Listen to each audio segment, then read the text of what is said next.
Amahirwe TV, icyerekezo cy'ejo hazaza. Reka dushimire mwebwe abateze amatwi Amahirwe TV, icyerekezo cy'ejo hazaza. Tubashimira uburyo mugenda mukomeza kubana natwe. Tubazaniye inkuru rero nshyashya y'umugabo witwa Ndimbati, uzwi ku izina rya Ndimbati, ariko amazina ye akaba ari Uwihoreye Jean Bosco. Hagati aho rero reka tubasabe gukora subscribe kugira ngo mujye mukomeza kubana natwe kandi mukomeze kudushyigikira kugira ngo tubagezeho amakuru meza kandi mashyashya yizewe nk'uko tugenda tuyabashakira hirya no hino. Reka rero tubanze dusuhuze abantu bari mu mujyi wa Kigali, abantu bari mu majyepfo, abantu bari mu majyaruguru, abantu bari i Cyangugu aho tuzi nk'i Rusizi, abantu bari mu ntara y'Iburasirazuba mu karere ka Gatsibo aho ni Kiramuruzi, Kiziguro, Kabarore ndetse Kayonza n'ahandi hagiye hatandukanye. Tugenda dushimira buri wese kandi tunabasuhuza muri iki gitondo cyiza cy'umugisha kuri byinshi bigiye bitandukanye mukomeza kutugaragariza uko bwije nuko bukeye. Reka rero twikomereze kuri aya makuru yacu y'uyu mugabo witwa Ndimbati, uzwi cyane mu mafilime agiye atandukanye, Uwihoreye Jean Bosco. Inkuru rero benshi bakomeje kugenda bambaza ku binyamakuru bigiye bitandukanye, bambaza bati ese wowe ujya ukunda kumenya amakuru y'umugabo witwa Ndimbati, bimeze bite ko nta makuru tumufiteho? Ese aracyafunze cyangwa yaba yarafunguwe? Nicyo gituma rero muri aka kanya keza tuje kugira ngo tubamare amatsiko ku bibazo mwakomeje kugenda mwibaza mumbaza. Reka rero mbabwire yuko hari inkuru idasanzwe kandi inkuru nziza, twavuga ko ari inkuru y'umunezero kuri benshi bagiye batandukanye kuri uyu mugabo Uwihanganye Jean Bosco. Ni inkuru rero itangazwa kandi imaze kumenyekana ahantu hagiye hatandukanye kuri bake bagiye banyuranye babasha kudufasha cyangwa se tubasha gufatikanya kugira ngo tubagezeho amakuru mashya kandi yizewe.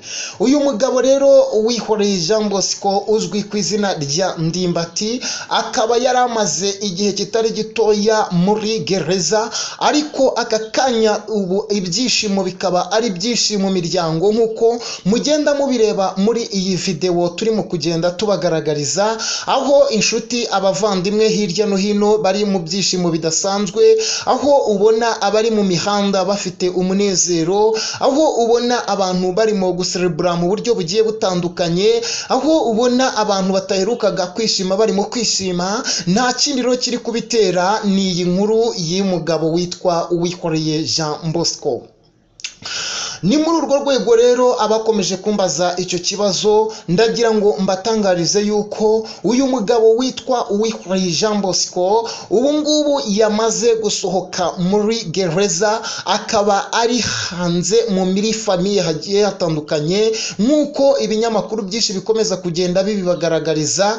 Ndagira ngo mbatangarize yuko uyu mugabo aya makuru adasanzwe, aya makuru akenewe na benshi, aya makuru akenewe hirya no hino, aya makuru akenewe mu mujyi wa Kigali, ni amakuru ashimishije cyane ku muryango wa Uwihoreye Jean Bosco ndetse n'abakunzi be. Hari abatangiye noneho kwibaza ngo ese turaza kumubona muri za gahunda za Papa Sava cyangwa se muri za nkinamico cyangwa se muri za nyigisho? Ese iyi nkuru ni mbese? Hari benshi bari kwibaza ukuntu bigiye kugenda nyuma y'uko avuye mu buroko. Nk'uko rero ibitangazamakuru bikomeza kugenda bibigaragaza, nuko uyu mugabo witwa Ndimbati Jean Bosco ibisigaye agiye gukurikiranwa ari hanze ya gereza, atari muri gereza.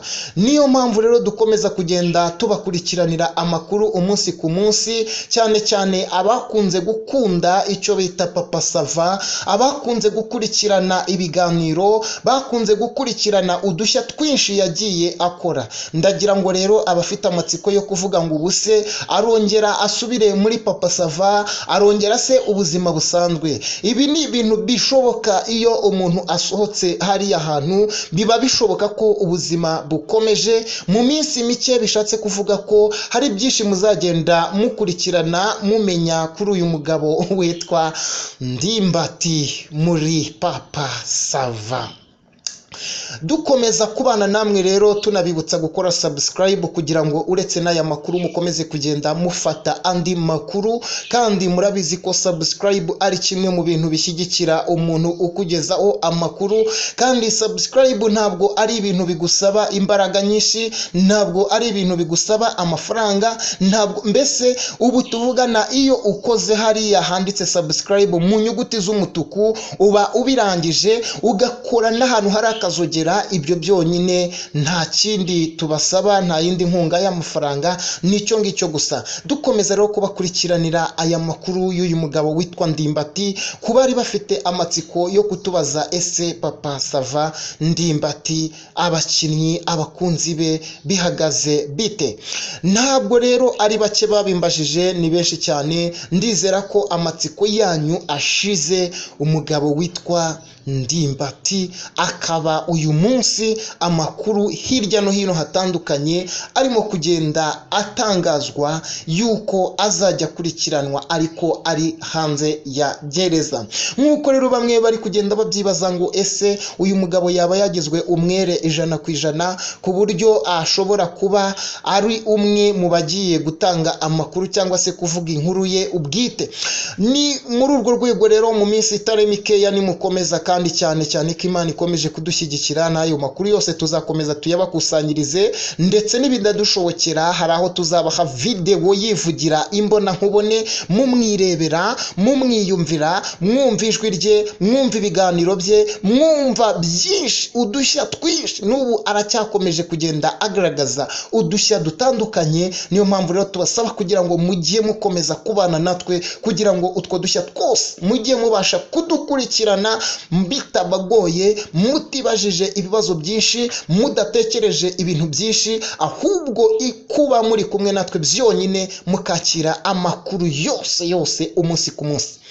Murakoze rero, reka tubashimire kandi tubasaba gukomeza kubana natwe umunsi ku munsi kugira ngo mukomeze kwakira ibishya byinshi bitandukanye. Reka nshimire mwebwe mwese mwakomeje gushimishwa n'utwo tuvideo, mugashimishwa no kumva aya makuru, mugashimishwa no kubana natwe. Imana ibampere umugisha. Murakoze. Yari Amahirwe TV, icyerekezo cy'ejo hazaza.